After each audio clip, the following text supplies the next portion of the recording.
আসসালামু আলাইকুম রাহমাতুল্লাহ। সো আজকের ভিডিওতে আমরা দেখব, এই যে স্ক্রিনে দেখতে পাচ্ছেন এটা হচ্ছে আপনাদের রিলিজ স্লিপের চূড়ান্ত ভর্তি আবেদন ফর্ম। তো এই চূড়ান্ত ভর্তি আবেদন ফর্মটি আপনাকে পূরণ করতে হবে। এই চূড়ান্ত ভর্তি আবেদন ফর্মটি পূরণে যদি কোনো ভুল করেন তাহলে কিন্তু আপনার ভর্তি বাতিল হয়ে যাবে, আপনি ভর্তি হইতে পারবেন না। তো এই চূড়ান্ত ভর্তি ফর্মটি কিভাবে পূরণ করতে হবে আজকের ভিডিওতে ওইটাই দেখাবো। তো চলেন শুরু করা যাক। তো সর্বপ্রথম গুগলে আসবেন, আসার পর এখানে সার্চ বারে লিখতে হবে nu.ac.bd, এইটুক লিখবেন, ঠিক আছে? এটা ভালো করে লিখবেন। লেখার পর এটাকে এন্টার করবেন বা প্রবেশ করবেন। করার পর এমন ওয়েবসাইট আসছে, এখান থেকে এই যে অ্যাডমিশন বাটনে ক্লিক করতে হবে। ক্লিক করার সঙ্গে সঙ্গে দেখতে পাচ্ছেন আপনার সামনে এরকম ইন্টারফেস আসবে। এখান থেকে ডিগ্রি পাসে ক্লিক করতে হবে। তারপর দেখতে পাচ্ছেন ডিগ্রি পাস লেখা আছে, এর 3 নাম্বারে দেখতে পাচ্ছেন degree pass applicant log in, click here. এই ক্লিক হেয়ারে ক্লিক করে দিবেন। দেওয়ার পর দেখতে পাচ্ছেন আমাদেরকে বলা হচ্ছে অ্যাপ্লিকেশন রোল নাম্বার এবং পিন নাম্বারটি বসাইতে হবে। তো অ্যাপ্লিকেশন রোল নাম্বার আমরা বসায় দিচ্ছি, তারপরে পিন নাম্বার আমরা বসাবো। ওকে, সো পিন নাম্বারটা আমি বসায় দিচ্ছি। তো অবশ্যই এই ভিডিওতে একটা লাইক করে দিবেন। তো দেখেন পিন নাম্বারটা আমি বসাইলাম, বসানোর পর লগ ইন বাটনে ক্লিক করলাম। ক্লিক করার সঙ্গে সঙ্গে দেখতে পাচ্ছেন আমাদের রেজাল্টটা এইভাবে দেখাবে যে কংগ্রাচুলেশন, মানে আপনাকে কংগ্রাচুলেশন জানাচ্ছে, you are assigned BBS pass, ঠিক আছে?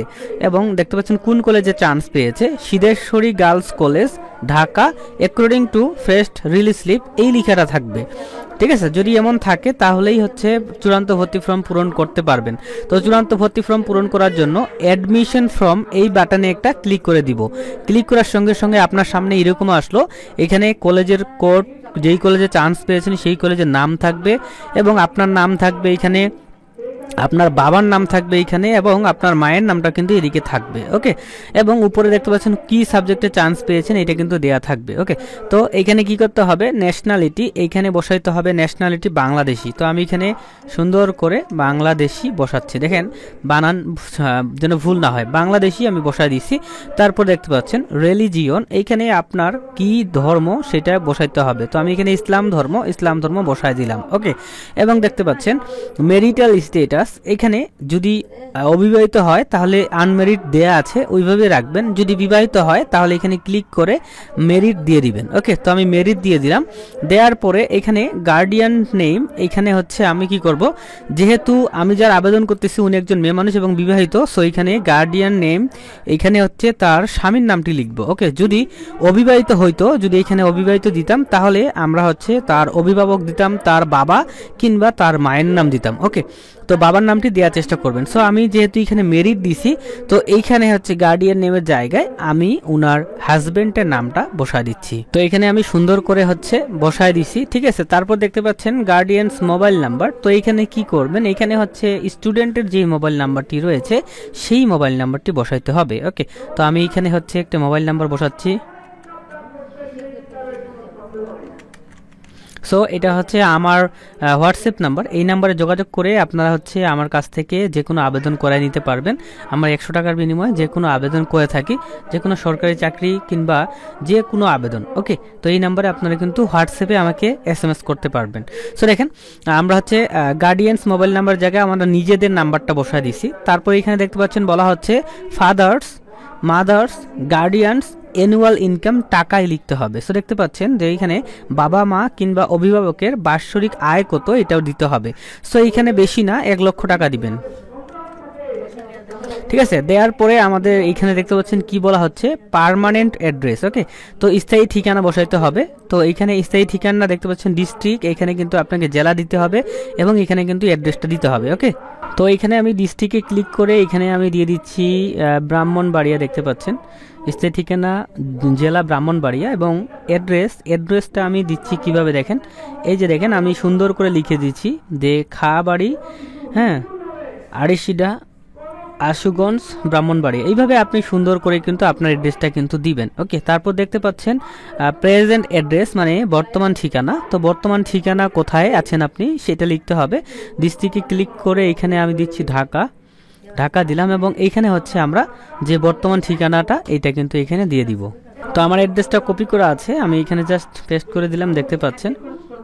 তো আমার হচ্ছে স্থায়ী ঠিকানা, বর্তমান ঠিকানা সুন্দর করে বসানো শেষ। আমরা হচ্ছে একটু নিচে আসি, সো দেখতে পাচ্ছেন আপনি যা যা পূরণ করেছেন সব কিছু একটু ভালো করে দেখে নেবেন। ওকে, সো দেখেন ন্যাশনালিটিটা আমি হচ্ছে বড় হাতের না দিয়ে, হ্যাঁ, এটাকে আমি প্রথম অক্ষরটা বড় হাতের এবং বাদ বাকি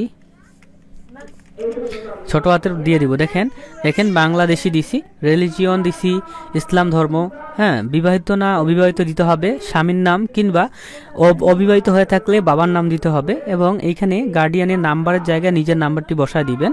তারপরে আপনি বাৎসরিক ইনকাম এখানে 90,000 বা 1 লক্ষ টাকা বসায় দিবেন। ওকে, এবং এখানে স্থায়ী ঠিকানাটা দিবেন। দেখতে পাচ্ছেন স্থায়ী ঠিকানা আমি দিছি ব্রাহ্মণবাড়িয়া জেলা, এবং এখানে স্থায়ী ঠিকানাটা সুন্দর করে কিন্তু দিয়ে দিছি। ওকে, তারপর দেখতে পাচ্ছেন এখানে জেলা দিছি আমি, বর্তমান ঠিকানা জেলা দিছি ঢাকাতে, এবং সবকিছু আমি অ্যাড্রেসটা যেভাবে দিছি আপনারাও কিন্তু সেইভাবে দিবেন। ওকে, তো আপনার সবকিছু যদি ঠিক থাকে ভালোভাবে চেক করবেন, সবকিছু যদি ঠিক থাকে তাহলে সেভ ইনফরমেশন এই বাটনে ক্লিক করবেন। ক্লিক করার সঙ্গে সঙ্গে আপনাকে বলবে your information is successfully save, মানে আপনার সকল তথ্যগুলো সেভ হয়ে গেছে। এখন এই যে ডাউনলোড পিডিএফ এখানে ক্লিক করবেন।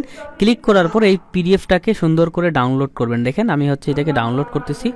তো এই যে দেখেন এখানে আমার ডাউনলোড হয়ে গেল। আমি এটাকে যদি ওপেন করে দেখাই, এই যে দেখেন আমি একটু এটাকে ওপেন করে দেখাই, এই যে ডাউনলোডে। তো এইটা হচ্ছে আপনার চূড়ান্ত ভর্তি ফর্ম। আপনার সম্পূর্ণ চূড়ান্ত ভর্তি ফর্মটা কিন্তু সুন্দর করে পূরণ করা হয়ে গেল, এবং এই ফর্মটার 2টা পাতা রয়েছে বা 2টা পেজ রয়েছে। এই 2টা পেজকে প্রিন্ট করবেন। প্রিন্ট করার পরে আপনার হচ্ছে এসএসসি এবং এইচএসসি পরীক্ষার যে মার্কশিট, রেজিস্ট্রেশন কার্ড বা সার্টিফিকেটের ফটোকপি, এগুলা হচ্ছে সুন্দর করে কলেজে জমা দিবেন। এই চূড়ান্ত ভর্তি ফর্মটি জমা দিবেন, এবং আপনার হচ্ছে রোল এবং পিন সহকারে একটা অ্যাপ্লিকেশন কপি রয়েছিল ওইটা জমা দিবেন।